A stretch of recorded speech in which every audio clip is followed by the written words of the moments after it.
अस्सलाम वालेकुम नाजरीन। मैं अब्दुल जवाद सुमरो हाज़िर हूँ आपके programme behind the news with Abdul Jawad Soomro के साथ। शुरू करते हैं आज का प्रोग्राम। अब सबसे पहले ये है कि चीफ इलेक्शन कमिश्नर की सरबराही में पंजाब के निगरान वज़ीर आज़म के इंतखाब के लिए मीटिंग जारी है। इसकी वजह से ही हमारा ब्लॉग लेट हुआ, लेकिन अभी तक कोई अनाउंसमेंट नहीं हुई है और मीटिंग कंटिन्यू चल रही है। जैसे ही कोई अनाउंसमेंट होगी तो फिर उस खबर को हम भी ब्रेक करेंगे। उससे पहले चलते हैं इमरान खान के कल के एतराफ़ की तरफ, जो उन्होंने एतराफ़ किया कल इस्लामाबाद के कोर्ट में। ये माजरा क्या है, इस पर बात करेंगे। ये है ख्वाजा आसिफ ने 2012 में बल्कि इमरान खान पे इल्ज़ाम लगाया था कि इमरान खान ज़कात के पैसे जो हैं शौकत खानम के, उसने एक सट्टेबाजी में उड़ा दिए हैं 30 लाख डॉलर, जिसका फिर इमरान खान ने बुरा बनाया और 2016 में इमरान खान पर जो है खान ने मुकदमा दाखिल कर दिया ख्वाजा आसिफ पे 1 अरब के हर्जाने का, और ये मुकदमा चलता रहा। लेकिन हैरत की बात है कि मुकदमा दाखिल करने वाले इमरान खान खुद इस मुकदमे से भागने लगे और बार बार कोर्ट में पेशियां भुगतने से उस तारीखें लेते रहे। कई बार उसने वहाँ वकील चेंज किए और ये मुकदमा यूँ चलता रहा है और 8 साल से मुसलसल चल रहा है। इसमें कई बार जो है वकला चेंज हुए, कई बार इमरान खान ने बीमारी का बहाना बनाया और यूँ ये डेट आगे बढ़ती गई। 2 मरतबा अदालत ने इमरान खान पर इसी केस में जुर्माना आयद किया है, केस को आगे ले जाने के चक्कर में 2 मरतबा ये जुर्माना भर चुका है। लेकिन बिलाखिर कल इसने जो है वीडियो लिंक के ज़रिए इजलास में शिरकत की, जिस पर ख्वाजा आसिफ के वकील ने इसे बिल्कुल धो दिया है, बिल्कुल नंगा कर दिया है इमरान खान को। और इमरान खान से पूछा कि ये आपने जो 30 लाख डॉलर 3 मिलियन डॉलर जो ज़कात के शौकत खानम के पैसे आपने कहीं और इन्वेस्ट किए, क्या बोर्ड ऑफ डायरेक्टर से आपने परमिशन ली थी? तो उन्होंने कहा कि मुझे याद नहीं। फिर उसे पूछा गया कि आपने इन्वेस्टमेंट कहाँ की है, तो उसने कहा किसी हाउसिंग में की थी और पाकिस्तान में कहीं की थी, मुझे याद नहीं है। ये सारी बातें इसको याद नहीं है, लेकिन इसको ये याद है कि मुझे फलां बीच पे फलां लड़की मिली थी, फलां बीच पे मेरे साथ ये हुआ था। वो कहानियाँ 15 साल की जवानी वाली वो इसको याद है, लेकिन ये बात इसको याद नहीं। ये तो शौकत खानम के रिकॉर्ड पर भी चीज़ें मौजूद होंगी, वहाँ से भी इसके वकील ला कर दिखा सकते हैं। लेकिन क्योंकि ये बुरी तरह फंस रहा है और ये जो जुमला इसका है कि मुझे याद नहीं, ये सिर्फ अपने आप को नहीं बचा रहा, अपने आप को फंसा कर दूसरों को बचा रहा है। जो इसके गैर मुल्की जो फाइनेंसर थे, ख़ास तौर पे आरिफ नकई, जिसने शौकत खानम के थ्रू मनी लॉन्ड्रिंग की है। ये सारा मनी लॉन्ड्रिंग का पैसा है। इन्होंने वहाँ से ज़कात के सारे पैसे जमा किए और उसमें अपनी रकमें भेज कर पाकिस्तान भेजी, और फिर यहाँ से इन्वेस्टमेंट की है ऑफशोर कंपनी में, और ऑफशोर कंपनी भी वो आरिफ नकई की कंपनियाँ हैं। उसी में इन्होंने पैसे इन्वेस्ट किए और वहीं से फिर दिवालिया डिक्लेयर कर दिया कि वहाँ नुकसान हो गया, और फिर यूँ 2 तरफा इन्होंने फ़ायदा लिया। एक पैसा असल माल के पास वापस पहुँच गया, दूसरा इंश्योरेंस से क्लेम लेके वो भी खा गए, और शौकत खानम को भी चूना लगाया। ज़कात के पैसे इस्लामी के किसी भी फ़रके में किसी भी तरह से इन्वेस्टमेंट में जायज़ नहीं है, ख्वाह वो कोई भी फ़रका इस्लाम का हो। लेकिन इमरान खान क्योंकि इसके लिए सारी चीज़ें हलाल हैं, तो इसने उसको भी हलाल समझा और ज़कात के पैसों को इसने उड़ाया, नुकसान किया, जुआओं खेली, सट्टे खेले, और जो है ज़कात के पैसों के साथ ये किया, आवाम के साथ ख़यानत की। और ये इसका एक और रूप कल खुद इसके मुंह से बाहर निकला, किसी और ने नहीं बताया, किसी और ने कोई इल्ज़ाम नहीं लगाया। ये इमरान खान ने कल खुद कोर्ट में एतराफ़ किया है कि मैंने 30 लाख लिए थे। लेकिन जब लिए थे तो उस वक्त डॉलर की कीमत 60 रुपये थी, लेकिन जब इसने वापस किए हैं तो इसका कहना है कि मैंने पैसे वापस कर दिए, तो उस वक्त के 30 लाख डॉलर के मसावी इसने रकम जमा करा दी। हालांकि जिस वक्त इसने पैसे वापस किए उस वक्त डॉलर की कीमत 120 रुपये थी, तो इसका मतलब है अभी इसने आधी रकम जमा वहाँ कराई। तो ये ड्रामेबाजियाँ इसकी हैं, ये चल रही हैं। लेकिन क्योंकि इमरान खान इस्टेब्लिशमेंट का चहीता है, अदलिया का चहीता है, तो इसको 7 खून माफ़ है। इस पर कोई केस नहीं चलेगा, न उस वक्त चलने दिया गया, न अब कोई चलने दे रहा है। ये सारी कहानियाँ चल रही हैं। अब नवाज शरीफ ने भी खुलकर कल कहा था कि हमें जो है मामू बनाया जा रहा है और इस्टेब्लिशमेंट आज भी इमरान खान के साथ चल रही है और उसके बयानियों को हवा दे रही है। रोज़ाना 3 घंटे मीडिया पर उसको टाइम दिया जाता है।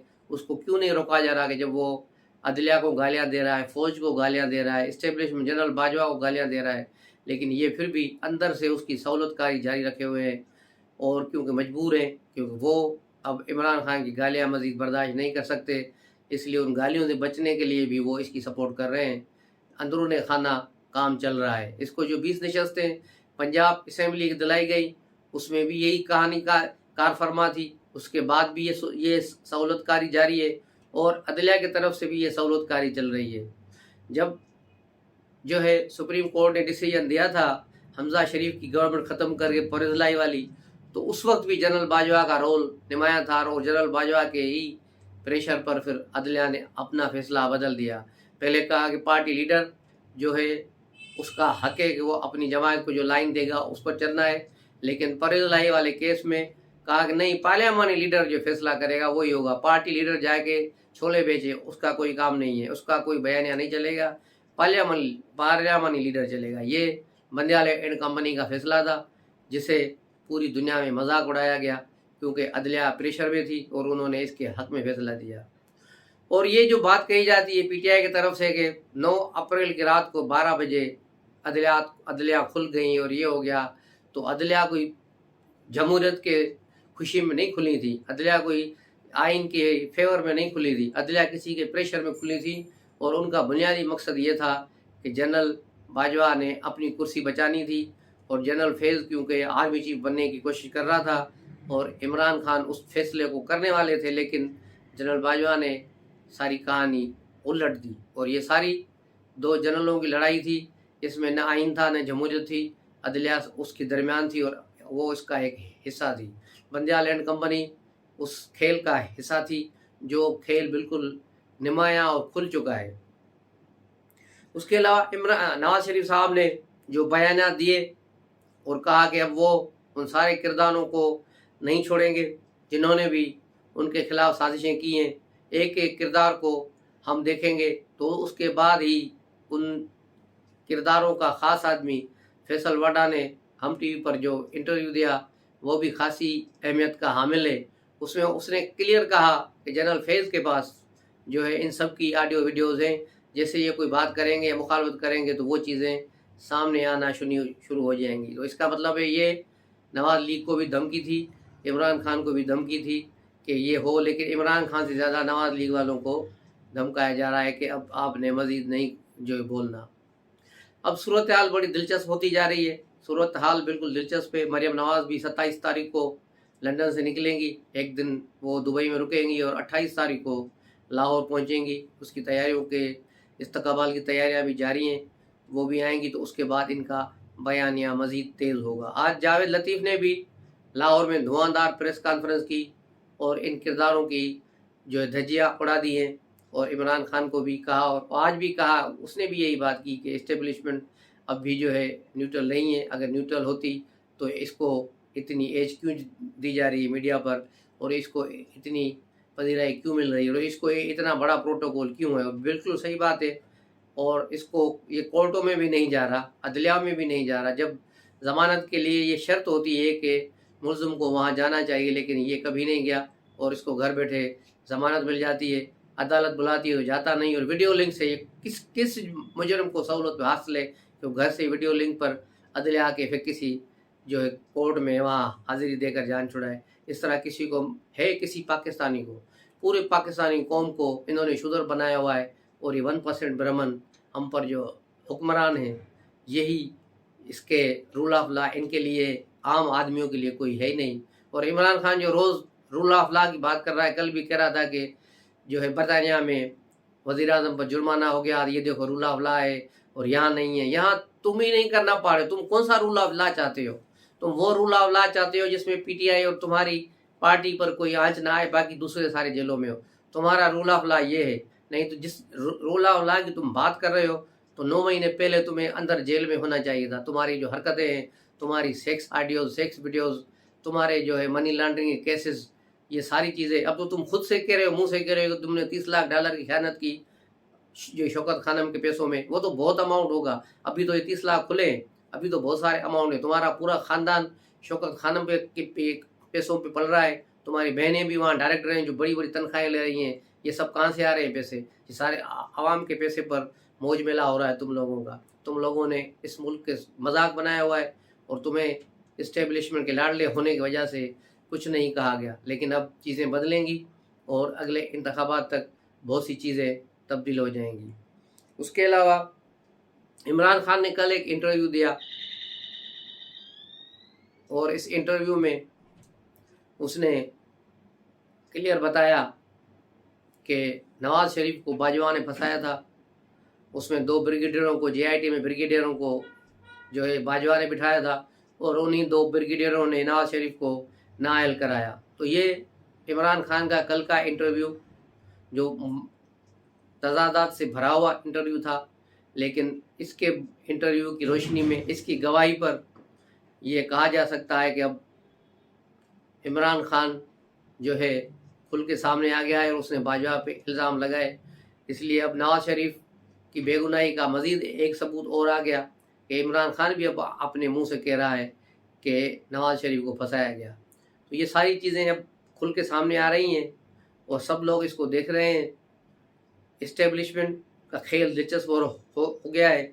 इस्टेब्लिशमेंट जो 2018 में गलती कर चुकी है, उससे निकलने का उसको कोई रास्ता नहीं मिल रहा। इसलिए वो इमरान खान को ही सपोर्ट कर रही है, ताकि ऐसा ना हो कि PDM से आगे निकल जाए तो फिर हम इमरान खान को इस्तेमाल करें।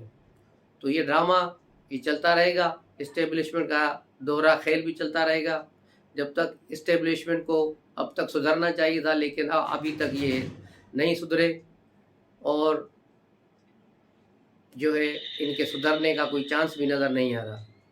इसलिए इसके अलावा इस्टेब्लिशमेंट को अब सोचना होगा कि उसे पाकिस्तान को बचाना है, पाकिस्तान के मुआशी मसाइल को बचाना है या फिर इमरान खान को बचाना है। क्योंकि अगर इमरान खान को फिर मुसल्लत करने की कोशिश की गई तो फिर ये पाकिस्तान के ख़िलाफ़ एक बहुत बड़ी साजिश होगी, पाकिस्तान के ख़िलाफ़ एक बहुत बड़ी साजिश होगी और मैं समझता हूँ कि फिर ये पाकिस्तान तोड़ने की आप बुनियाद रख देंगे। उसके अलावा MQM भी जो है अपने तौर पे कोशिशें कर रही है। आज भी उन्होंने हैदराबाद में शोर शराबा मचाया है और कहा कि मेयर और इसका जो मैंडेट था बलदियाती इंतखाबात ये थे। भाई तुम लोगों ने तो बलदियाती इंतखाबात में हिस्सा ही नहीं लिया, फिर तुम्हारा शोर किस चीज़ पर है? इनकी सारी सियासत जो है शुरू से आखिर तक पीपल्स पार्टी के खिलाफ होती है, अंदरूनी सिंध के लोगों के खिलाफ होती है। अब वही फिर बयानियाँ लेकर निकले हैं कि पीपल्स पार्टी ने ये कर दिया, सिंध गवर्नमेंट ने ये कर दिया। इनका बुनियादी हदफ, नाम पीपल्स पार्टी का लेते हैं लेकिन इनका हदफ सिंध होती है, उसको हदफ बना के फिर मुहाजिर वोट को अपने साथ मिलाने की कोशिश कर रहे हैं। लेकिन कराची वाले समझते हैं, सिंध हैदराबाद वाले समझते हैं कि ये झूठे लोग हैं, हमेशा ड्रामेबाजी करके आते हैं, इनके वोट को इन्होंने हमेशा भेजा है। अब मेरा नहीं ख्याल कि MQM को वो पजीराई मिलेगी जो माजी में मिली है, क्योंकि अल्ताफ़ हुसैन का हाथ भी इनके सर पर नहीं है, वो भी इनके मुखालिफ में है। तो ये सारे जो 0-0 आपस में मिले हैं, ये 0-0 मिलकर भी 0 ही रहेंगे। अगले इंतखाबात में इनको अपनी नानी याद आ जाएगी। अगले व्लॉग तक के लिए इजाज़त दीजिए। चैनल को सब्सक्राइब करें, अपने दोस्तों के साथ शेयर करें। शुक्रिया। अस्सलाम वालेकुम।